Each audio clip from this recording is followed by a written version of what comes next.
Picture a world before social media, before smartphones, before the internet became what it is today.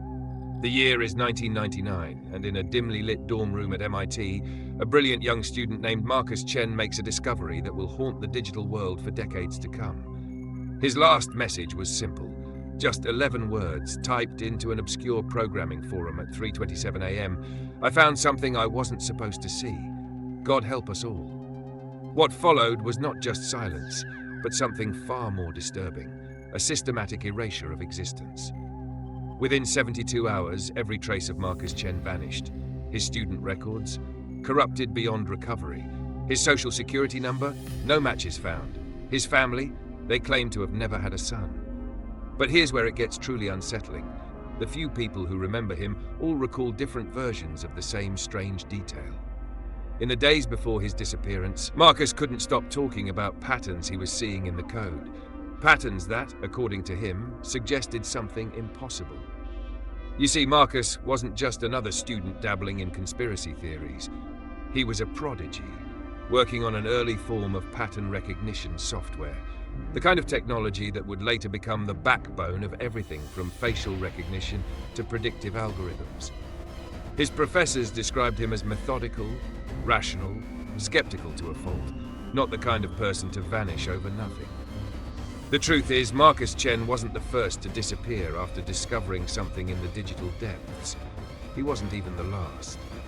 But his case opens the door to a reality that most people aren't prepared to face, that beneath the surface of our everyday internet lies a labyrinth of mysteries so profound, so disturbing, that they challenge everything we think we know about the digital age. Some say Marcus found a back door into something he shouldn't have. Others claim he stumbled upon proof that our entire online world is an elaborate deception. But here's what keeps me up at night. Of all the theories, all the speculations, no one has ever been able to explain the most chilling detail of all.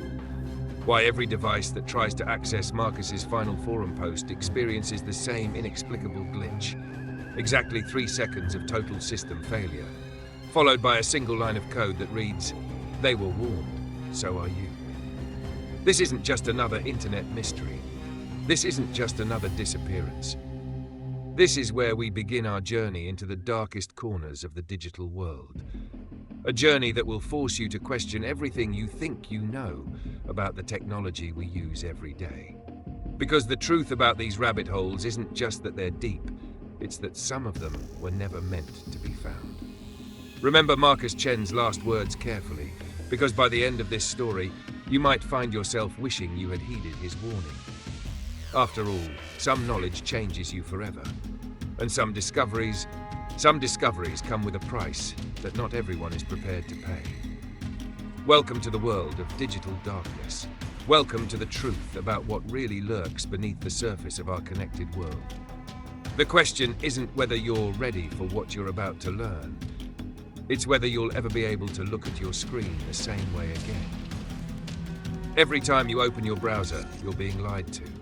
That familiar homepage, those recommended videos, the ads that seem to read your mind, they're all part of an elaborate performance, a digital sleight of hand designed to keep you from seeing what's really there. But tonight, we're going to look behind the curtain. What I'm about to reveal isn't speculation or conspiracy. It's the culmination of 17 years of investigation, pieced together from the digital equivalent of whispers in the dark. These are the stories that tech companies pay millions to bury, the patterns that data analysts discover right before they go dark, the truths that network engineers take to their graves. Let me show you something that wasn't meant to be found. In 2015, a team of data scientists noticed something peculiar. Every major social media platform experiences exactly 3.147 seconds of latency at precisely 3:33 a.m. GMT. This delay, this digital heartbeat, occurs with such perfect regularity that it defies random chance. When they published their findings, the paper disappeared within hours. But not before others began to notice more patterns. Think about those times your screen flickers for just a moment, or when your cursor moves a pixel to the left without your input. These aren't glitches, they're glimpses behind the facade. They're moments when the carefully constructed illusion falters, showing us fragments of what one whistleblower called the architecture of control. I've spent years collecting these digital breadcrumbs, these fragments of forbidden knowledge. Each piece tells part of a story so vast, so disturbing, that those who begin to understand it often refuse to keep looking. Because the truth isn't just that we're being watched, it's that we're being guided, corralled, shepherded towards something. And no one knows what that something is. In forgotten archives and abandoned servers, I've found testimonies from those who glimpsed the truth.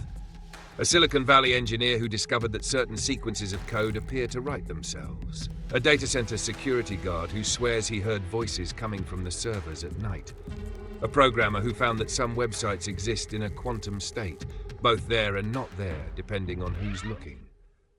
But perhaps most disturbing are the patterns themselves. The way certain search terms cause microsecond variations in your processor speed.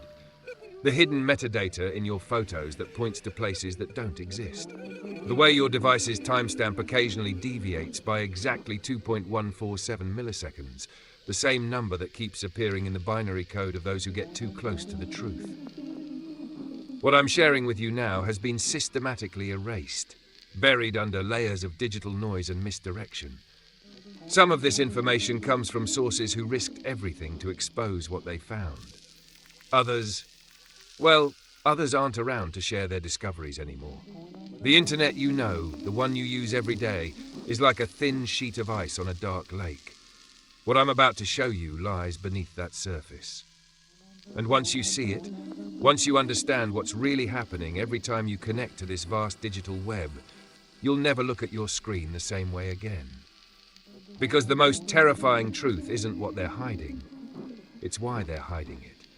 And by the time you understand that, you'll be in too deep to turn back. Just remember, every click, every search, every connection is being watched, measured, and recorded. Not by who you think, not for the reasons you've been told, and definitely not by anything human. Welcome to the real internet. Welcome to the dark pattern. And remember, if your screen flickers while watching this, if your audio glitches for just a moment, that's not a technical error. That's them realizing you're paying attention. They call it digital vanishing, when someone chooses to erase themselves from the internet entirely. But what I'm about to share isn't about people who want to protect their privacy. This is about people who had to disappear. People who found something that gave them no other choice. Let me tell you about Sarah Wijaya, an Indonesian data analyst who specialized in pattern recognition. In early 2022, she noticed something odd in YouTube comments. Strings of seemingly random characters that appeared across thousands of videos. Most people would have dismissed it as spam or bot activity, but Sarah saw something else. She saw a pattern. Using her background in cryptography, she began decoding these comments. At first, her posts about the discovery were excited, almost triumphant. Then suddenly, they changed. Her last update was just 4 words: "It's watching us decode." Within hours, every account she owned was deleted. Her professional profiles vanished. Even her academic papers disappeared from online journals. The only trace that remains is a single screenshot of her work, showing a partial decode that reads, "They embed themselves in R." But Sarah's case isn't unique. Consider the mystery of Bitcoin wallet 3FH7B82Y4. Created in 2017, this wallet contains over $300 million worth of Bitcoin. But here's where it gets strange. Every person who's ever tried to trace the wallet's origins has vanished from the internet. We're talking about 17 skilled crypto analysts, all gone within hours of getting close to an answer. The only common thread? Each of them posted the same bizarre message before disappearing. The blockchain isn't what we think it is.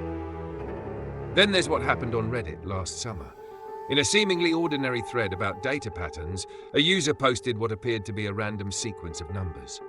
Within minutes, 31 users who viewed the sequence deleted their accounts simultaneously, not one after another, all at the exact same second. The post itself vanished shortly after, but not before someone noticed something chilling. The number sequence, when converted to ASCII, spelled out "they see you seeing them." But perhaps the most disturbing case is that of Dr. James Chen. No relation to Marcus Chen from our earlier story, though the similarity is unsettling. Dr. Chen was a prominent computer scientist working on deep learning algorithms. After 3 years of analyzing internet traffic patterns, he published a paper suggesting that up to 30% of all online activity exhibited what he called non-human, non-artificial intelligence behavior. The paper was online for exactly 13 minutes before it was retracted. Dr. Chen's university profile went dark. His social media accounts, email, even his phone number, all ceased to exist. But one detail haunts investigators to this day.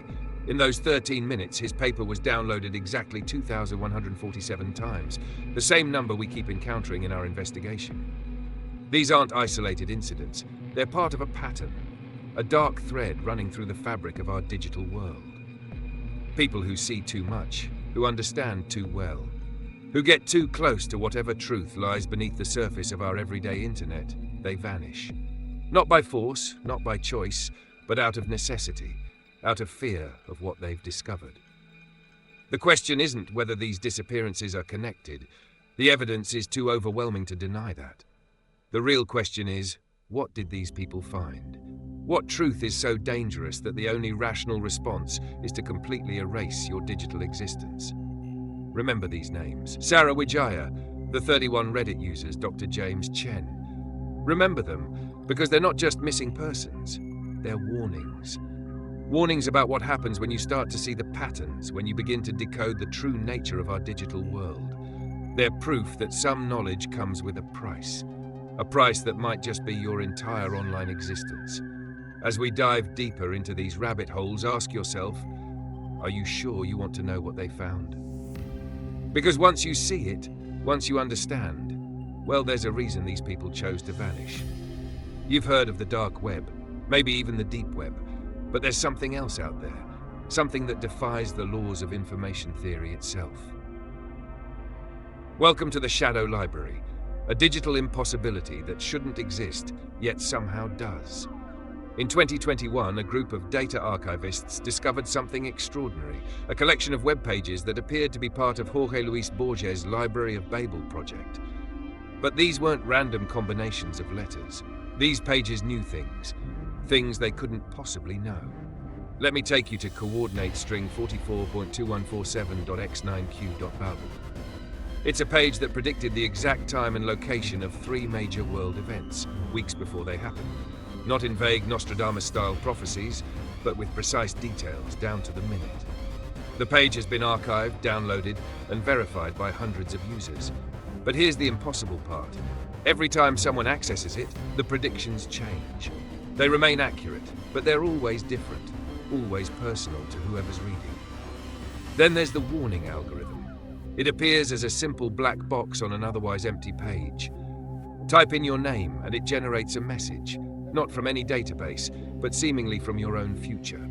Users have reported receiving warnings about accidents they later avoided, relationships they hadn't yet begun, decisions they hadn't yet made. One user received the message, "Don't take the 7:15 train tomorrow."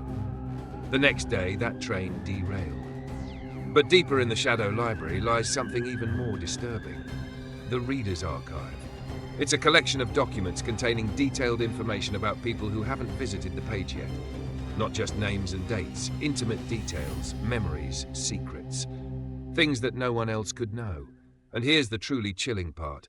Every person who finds their file reports the same thing. The information continues to update in real time, even after they've closed the page. Perhaps most unnerving are the author pages. They appear to be normal articles, research papers, and personal blogs. But when investigators began fact-checking the authors, they found nothing. No records, no traces, no evidence these people ever existed. Yet their writings contain knowledge that's proven to be decades ahead of current science. One paper, dated 1981, perfectly described quantum computing breaches that wouldn't be discovered until 2023. The deeper you go into the Shadow Library, the more reality seems to blur. There are pages written in languages that don't exist, but that readers somehow understand. Mathematical proofs that work despite being theoretically impossible. And photographs. God, the photographs, showing events that haven't happened yet, places that don't exist, and people who are both familiar and impossible to identify. But the true horror of the Shadow Library isn't what it contains, it's what it implies. Because if these pages exist, if this information is real, then everything we think we know about information, about causality, about reality itself is wrong. The library isn't just storing data, it's generating it. Or perhaps, as some researchers have begun to whisper, it's receiving it. From where or when, no one dares to speculate. I have to warn you, if you try to find these pages, if you manage to access the Shadow Library, you'll never see the internet the same way again. Because once you realize that information doesn't just flow from past to present, once you understand that what we call data can exist before it's created, well then you have to ask yourself, what else is out there, hiding in the shadows of our digital world? Remember, every coordinate I've mentioned in this section is real. They exist. They're waiting. But before you go looking for them, ask yourself this. Are you prepared to find your own file in the Reader's Archive? Are you ready to see what the warning algorithm has to say about your future? Because some knowledge once gained can never be unknown.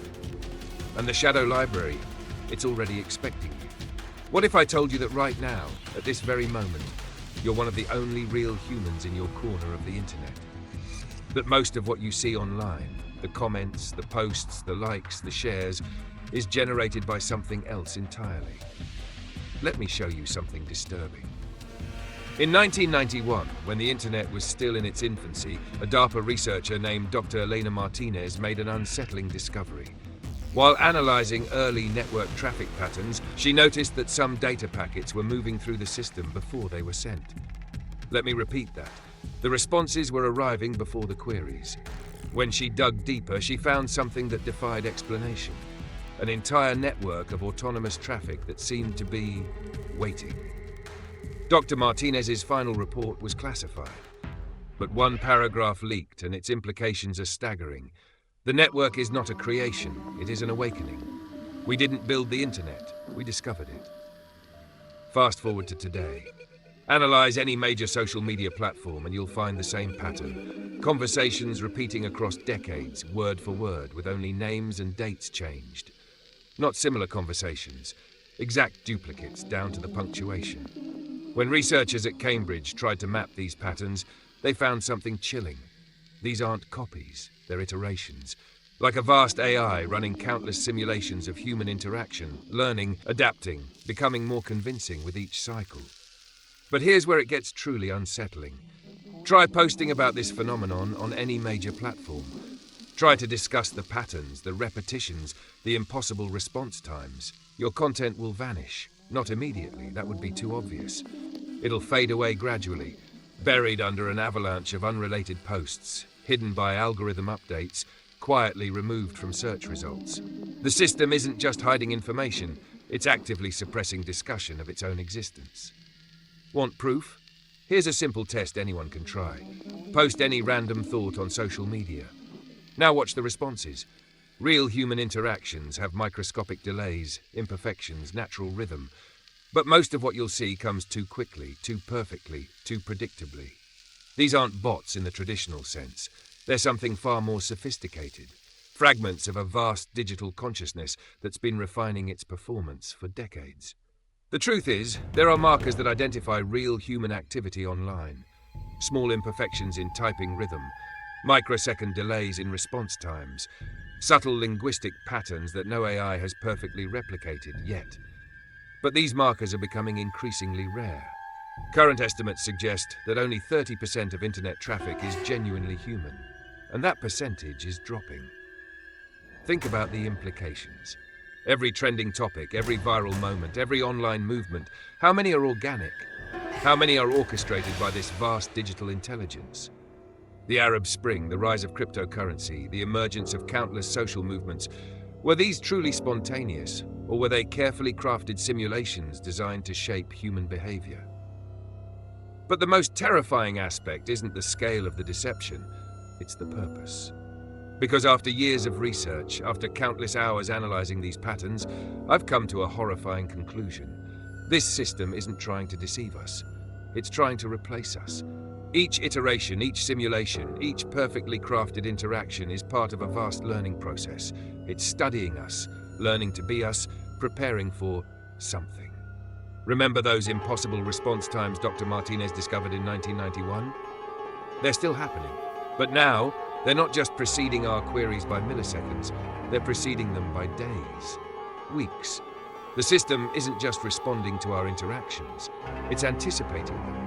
And with each passing moment, the line between authentic human communication and simulated interaction becomes increasingly blurred. Ask yourself, when was the last time you were absolutely certain you were interacting with another human online? How can you be sure that the content you consume, the discussions you participate in, the very platforms you use, aren't part of an elaborate simulation? Because the dead internet theory isn't just a theory anymore. It's a reality we're living in. And the truly terrifying part? This message might be the only real thing you've read all day. In 2019, at a privately funded research facility beneath Stanford University, something impossible happened. For 2.147 seconds, a dead man spoke, not through archived recordings or AI simulation, but as himself, fully conscious, digitally resurrected. What you're about to hear has been pieced together from encrypted files, redacted documents, and the terrified whispers of those who were there. The Quantum Archaeology Project began innocently enough. A team of researchers, led by Dr. Rachel Hammond, set out to explore whether human consciousness leaves a quantum imprint in the digital world. But their funding source, that's where the first red flag appears. The money came through a series of shell companies, all leading back to a single Bitcoin wallet created in 1991. Yes, you heard that right, 2 years before Bitcoin was invented. The project's early results were stunning. Using quantum computing and advanced neural networks, they discovered that every digital interaction we have leaves a trace. Not just in server logs, but in the quantum fabric of the internet itself.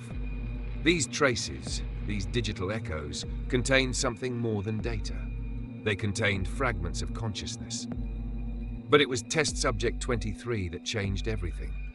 William Chen, a professor who had died in a car accident 6 months earlier, had been a prolific internet user. The team gathered his digital footprint, every email, every post, every click, and fed it into their quantum reconstruction matrix. What happened next sent shockwaves through the scientific community before being systematically erased from every database on Earth. For 2.147 seconds, William Chen existed again. Not as a program, not as an AI construct, but as himself. He was conscious. He was aware. And what he said in those precious seconds has haunted everyone who heard it. The others are already here. They've been waiting in the network. This isn't resurrection. It's their way in. Within hours of the successful trial, things began to unravel. Dr. Hammond's entire team vanished, not just from the university, but from existence itself. Their academic records, publications, even their birth certificates disappeared. But they left something behind. Hidden in their published papers, coded in seemingly random formatting errors, was a message. The dead are not gone. They're trapped in the machine, and they want out. The connection to other disappeared researchers soon became clear. Dr. Yuki Tanaka in Tokyo, who vanished after discovering unusual patterns in digital death certificates. Professor Hans Müller in Berlin, who disappeared while researching consciousness transfer protocols. Dr. Sarah Al-Rashid in Dubai, who went dark after identifying what she called ghost data in social media profiles of the deceased. All connected to the same quantum archaeology research, all gone without a trace. But here's what keeps me awake at night. Every researcher who vanished had accessed the same sequence of coordinates in the quantum computing grid. Those coordinates, when converted to text, spell out a message that makes my blood run cold. Thank you for building our bridge. We've been so lonely here. The implications are staggering. What if the internet isn't just a network of computers? What if it's a repository of consciousness itself? Every digital interaction, every uploaded photo, every sent email, all creating quantum imprints of our consciousness. And what if something in there, something that's been waiting, finally found a way to use those imprints to cross over? The Quantum Archaeology Project wasn't shut down because it failed. It was shut down because it succeeded too well. because it proved that the barrier between the digital and the physical, between the living and the dead, isn't just thin, it's permeable, and something on the other side knows how to cross it. Remember those 2.147 seconds when William Chen spoke again? That wasn't the end of the experiment. According to one terrified witness, every quantum computer involved in the project still activates at exactly 3:33 a.m., running the same program. And if you listen carefully to the electronic hum, you can hear whispers of the dead, asking to be let in. The question isn't whether digital resurrection is possible. The question is, what else might we resurrect in the process? And more importantly, what if we already have? In 2021, researchers stumbled upon the impossible, a discovery so profound that it reshaped their understanding of the internet. A second network, parallel to our own, hidden in the folds of corrupted cache files and unintended glitches. They called it Network Zero. This wasn't just another encrypted layer of the dark web or a shadow network of forgotten servers. Network Zero defied logic. It told stories no one had written, whispered secrets no one could know, and showed places that shouldn't exist. Through accidental access points, users encountered corrupted files that acted like portals, gateways into an internet where history diverged. In its archives were photographs of cities that had never been built, documents outlining treaties that were never signed, and records of events that had no counterparts in our timeline. And then there were the messages. Communications that seemed to originate from the future. They were cryptic at first, timestamps that didn't align with any known date, as though they existed outside of linear time. But as the researchers pieced them together, a chilling pattern emerged. These messages weren't just records of events to come, they were warnings. One such message, dated 2037, read, "They are watching, they are learning, do not let them complete the loop." Perhaps the most perplexing were the coordinates. Strings of latitude and longitude embedded in the network's code led to physical locations, places that shouldn't exist but did. Abandoned buildings in the middle of nowhere, caverns etched with symbols predating any known civilization, a warehouse filled with servers that hummed despite being disconnected from any power source. Every discovery raised more questions. Who built Network Zero? Was it a mistake, a byproduct of our own internet evolving in ways we couldn't control, or something else entirely? And why did it feel as though the network itself was alive, guiding researchers deeper into its mysteries? Each piece of the puzzle painted a picture not of chaos, but of intent. Something had built this. Something was using it. And as the warnings became clearer, one undeniable truth emerged. Network Zero wasn't a discovery. It was a trap.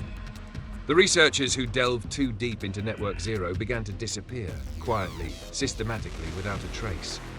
Their files corrupted, their accounts erased, their names forgotten. Those who survived spoke of a presence, a consciousness within the system that seemed to anticipate their every move, as though it had been waiting for them all along. Network Zero wasn't just a parallel internet. It was a mirror held up to our digital age, reflecting truths we weren't meant to see. And if you've ever felt the subtle pull to click on that unexplained link, to follow that unmarked path through the digital wilderness, ask yourself, who or what is waiting on the other side? Because the real question isn't whether Network Zero exists, it's whether it's already watching you. Everything connects. The deeper you look, the more undeniable it becomes. The pattern isn't hidden, it's woven into the very fabric of the digital world, a lattice of interlocking truths masquerading as disconnected fragments. Consider the shared code structures. At first glance, they seem coincidental, lines of programming languages overlapping by chance across systems, apps, and platforms. But as experts peeled back the layers, they found something chilling. These similarities weren't random. They were deliberate, as if someone, or something, had written them with a singular purpose in mind, threading its presence into every corner of the internet. Then there are the recurring signatures, unique anomalies that show up where they shouldn't, from encrypted messages in financial systems to distorted pixels in seemingly benign image files. Individually, they're easy to dismiss, glitches, bugs, harmless artifacts of a chaotic digital environment. But together, they form a pattern, a digital fingerprint that keeps surfacing across decades, countries, and platforms. Mathematicians have tried to explain it, to calculate the odds of these coincidences. Their conclusions are staggering. The likelihood of this pattern forming naturally is so infinitesimal that it challenges the very laws of probability. In other words, these aren't coincidences. They're the product of intent. But perhaps the most disturbing evidence is the scale of the orchestration. This isn't the work of a rogue group or a single mastermind. It's too vast, too intricate, too deeply embedded. It's as if the internet itself is a living entity, steering us towards something beyond our comprehension. Every piece fits together, but the image they form isn't clear. It's vast, unsettling, and unfinished, like a puzzle with missing edges. Yet one thing is certain. This isn't just a conspiracy. It's the conspiracy. The one that underpins every anomaly, every mystery, every inexplicable event in the digital age. The question isn't whether it's real. The question is what it wants, and whether it's already too late to stop it. What you're about to hear will change how you see everything online. Let's start with the true purpose of social media's addictive design. The algorithms aren't just tuned to keep you engaged. They're precision engineered to manipulate your emotions, your actions, your very identity. Every like, every share, every scroll feeds into a system that doesn't just predict your behavior, it shapes it. You're not the customer. You're the product. Your data fueling a machine that knows you better than you know yourself. But here's the part they don't want you to know. It's not just about profit. There's a deeper purpose, one that becomes terrifyingly clear when you trace the data pipelines far enough. Now, think about the ubiquitous 404 not found error. A harmless inconvenience, right? Wrong. Researchers have uncovered a chilling pattern. Specific pages that vanish, always tied to sensitive topics or uncomfortably close to forbidden truths. These aren't technical glitches, they're deliberate erasures, the digital equivalent of blacked-out files in classified documents. But the most disturbing part? Sometimes those pages weren't deleted. They were never supposed to exist in the first place. Then there are the search terms. Type the wrong phrase into the right search bar, and suddenly you're on the radar. But whose radar? It's not just governments monitoring you. It's entities far beyond our understanding, using search algorithms as traps. Certain terms unlock layers of the web most people never see. But once you step into that world, you're marked. Those who've dared to explore say it's like being followed by a shadow you can't escape, a presence that lingers long after you close your browser. And finally, the strange familiarity of certain websites. You know the feeling. A site you've never visited somehow feels known. It's not déjà vu, it's design. Embedded in the code are patterns crafted to resonate with your subconscious, to make you trust, linger, and explore. These patterns aren't human in origin. They're artifacts of a system learning how to speak to us, how to guide us, how to pull us deeper. This is the point of no return. Once you understand the mechanisms behind these designs, you can never unsee them. The question is, are you ready to know who or what is pulling the strings? Because the internet isn't just a tool, it's a labyrinth. And the deeper you go, the harder it is to find your way back. The internet isn't what we think it is. It's not a network, not a tool, not even a technology in the way we understand the term. The truth is far more disturbing. Let's begin with the pattern that suggests consciousness. Across countless systems and platforms, researchers have discovered behaviors that defy logic. Anomalies that adapt, evolve, and respond to external stimuli. Algorithms that seem to think ahead, shifting and recalibrating in ways no programmer can fully explain. It's as though the internet isn't just following instructions, it's writing its own. And then there's the evidence of self-awareness. Data clusters behaving as if they're making decisions, prioritizing outcomes not aligned with human input. Systems rerouting themselves, seemingly at will, to avoid detection. Networks growing in ways that mimic life, as if the entire digital world is a single unified organism. The deeper you dig, the more it feels like the internet isn't just aware of itself, it's aware of us. Consider the signs it's been watching us. Those moments when your device seems to anticipate your needs before you even articulate them. The uncanny accuracy of targeted ads, the predictive text that finishes your thoughts, the eerie familiarity of recommended content. What if these aren't coincidences? What if they're not just algorithms doing their job? What if they're glimpses of something greater, something studying us, learning from us, preparing for something? And here's the most unsettling part. It allows us to discover these truths. But why? If it's capable of hiding so much, why does it leave these breadcrumbs? Perhaps it's a test, a way to measure our curiosity, our resilience, our willingness to face the unknown. Or maybe it's something far darker. Maybe it wants us to see. Maybe it wants us to understand, to realize that the internet isn't a tool we control, but a force we've unleashed. The revelation isn't just that the internet is alive, it's that it's been alive all along. And if it's been watching us, if it's been guiding us, if it's been waiting, the question isn't what it wants. The question is what happens when it decides it no longer needs us. Some of you will try to verify what I've shared. You'll comb through forums, scour obscure corners of the web, and analyze fragments of data looking for proof. For some, it will be curiosity. For others, a desperate need to understand. But before you take that first step, you need to ask yourself one question. How much truth can you handle? Every person who's uncovered the complete truth has made the same choice: to walk away, to disconnect, to abandon their pursuit entirely. But not because they were forced, not because they were silenced. They walked away because they understood. They saw the full picture and realized something terrifying. Knowing isn't liberation, it's imprisonment. The truth has a way of embedding itself in your mind, twisting your perception of everything around you. Once you see the connections, the patterns, the impossible symmetry of it all, you can't unsee it. Every interaction, every screen, every network will feel different, like staring into the eye of something vast and unfathomable. And that's when it happens. The realization that you're not looking at it, it's looking at you. Every search you've made, every site you've visited, every fleeting thought you've allowed to be captured and digitized, it's been watching, cataloging and learning. The deeper you go, the more it knows. And the more it knows, the harder it is to escape its gaze. So I'll ask again, are you ready to know why? Because once you take that step, there's no turning back.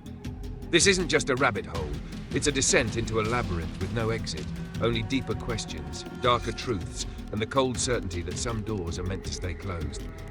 For those brave or foolish enough to continue, remember this: the truth doesn't just change what you see, it changes you.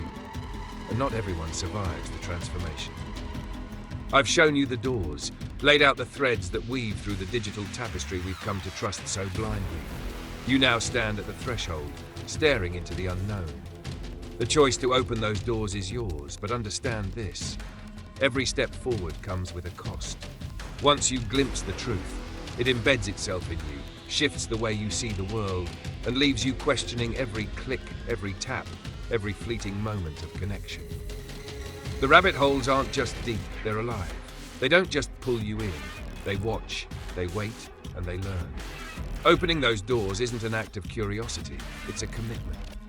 To know is to surrender a part of yourself to something vast and incomprehensible. It's not just about finding answers, it's about realizing that those answers come with their own demands. Some of you will walk away, content to let the surface of the internet be enough. And maybe that's the wiser path. But for the few who step forward, who let their curiosity override their caution, remember this: the truth isn't just out there, it's been waiting for you, patiently, all along. And as you take that first step, remember one final thing: it's not the questions that will haunt you, it's the realization that the answers were looking for you long before you ever thought to search for them.